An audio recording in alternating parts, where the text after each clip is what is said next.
పేరు శ్రీలత రమేష్. నేను 1వ వార్డు మెంబర్గా అభ్యర్థిగా ఎన్నికైనాను.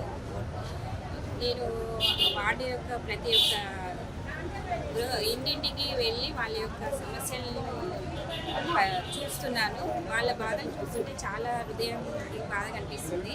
వాళ్ళు చాలా ప్రాబ్లమ్స్ ఫేస్ చేస్తున్నారు. వాటర్ ప్రాబ్లం, కరెంట్ ప్రాబ్లం, రోడ్ల సమస్య, సైడ్ కాల్ సమస్య, ఇలాంటివి చాలా ఉన్నాయి.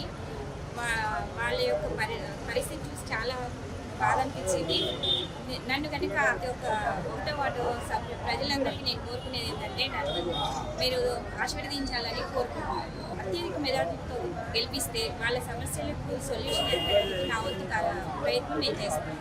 దాదాపుగా మేము 5 రోజుల కాడి నుంచి సుదీర్ఘంగా ఓటర్లు కలుసుకుంటూ ఓటర్ యొక్క సమస్యలు మొత్తం కూడా క్షుణ్ణంగా వింటున్నాం. దాంట్లో ప్రధానమైన సమస్యలు మేడం గారు చెప్పినట్టుగా ప్రధానంగా మంచినీటి సమస్య, మరియు మనకు ఎలక్ట్రిసిటీ స్తంభాలు, రోడ్లు, మనకు చింతలపల్లి రోడ్డు వైపు పోతే పెద్దమ్మ గుడి, అటు లెనిన్ నగర్కి పోయినట్లయితే వాళ్ళ సమస్య సీరియస్గా ఉన్న సమస్య ఏంటంటే కొన్ని దగ్గర బోర్లు వేస్తున్నాయి కానీ మోటార్లు లేవు. కొన్ని స్తంభాలు వేయకుండా ఉండడం, మోటార్లు పెట్టకుండా ఉండడం వల్ల చాలా వాళ్ళ మధ్యలో కొరత ఏర్పడిన సందర్భాలు మనం చూస్తూ ఉన్నాం. దానిలో ప్రధానంగా నేను పూర్తి స్థాయిలో ప్రజలకు క్షుణ్ణంగా హామీ ఇచ్చాను. ఎందుకు ఇవ్వగలుగుతున్నాను? నేను అధికార పార్టీలో ఉన్నాం కాబట్టి, ఎమ్మెల్యే గారు ఉన్నారు కాబట్టి, యశ్వంత్ రెడ్డి గారి యొక్క పూర్తి సహకారంతో మన యొక్క లెనిన్ నగర్ని కానీ ఎక్కడైనా మన 1వ వార్డులో ఏ సమస్య ఉన్నా ఖచ్చితంగా మేడం దృష్టికి తీసుకెళ్లి మీ సమస్య పరిష్కారంలో ప్రధానమైన పాత్ర పోషిస్తారని చెప్పి ప్రజలకు హామీ ఇచ్చాను. అందులో భాగంగా లెనిన్ నగర్లో చాలా పేద ప్రజానికం ఉన్నారు. వాళ్ళ కడుపేదరికం ఉన్న ప్రజల యొక్క బాధలు నేను విన్నాను. ప్రత్యక్షంగా చూసిన తర్వాత నాకు మనోవేదనకు గురై నేను వాళ్ళకు హామీ ఇచ్చాను. ఖచ్చితంగా నేను ఒక పాఠశాల నడుపుతున్నాను కాబట్టి, విద్యావంతులు కాబట్టి, విద్యను అందించవలసిన బాధ్యత నా మీద ఉంది కాబట్టి ఆ లెనిన్ నగర్ ఉన్న ప్రజలందరూ కూడా నర్సరీ క్లాస్ నుంచి 5th క్లాస్ వరకు ఉచిత విద్యను అందిస్తారని చెప్పి వాళ్ళకి పూర్తి స్థలం హామీ ఇవ్వడం జరిగింది. వాళ్ళు దానికి పూర్తి అష్టాత్రేకాలు వాళ్ళు ఇవ్వడం జరిగింది. మాకు ఇలాంటి అవకాశం మాకు ఎవరు ఇవ్వలేదు.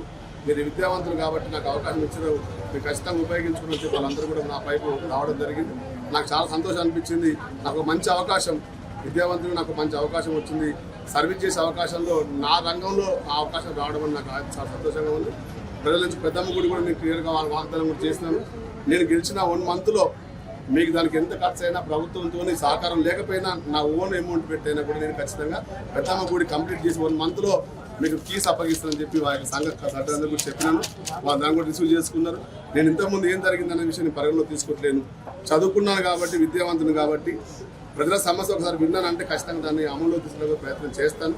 ఆ దిశగా నేను ముందుకెళ్తున్నాను కాబట్టి ప్రజల నుంచి పూర్తి మద్దతు. సార్ మీరు ఖచ్చితంగా గెలవాలి, మీ సహకారం మేము తీసుకోవాలి, మా వార్డును డెవలప్మెంట్ చేసుకుంటాం సార్ అని చెప్పి బ్రహ్మరథం పట్టి నా వెంట ప్రజలు వస్తున్నారు. ఆ ప్రజలందరికీ ప్రత్యేకమైన ధన్యవాదాలు తెలియజేస్తున్నాను.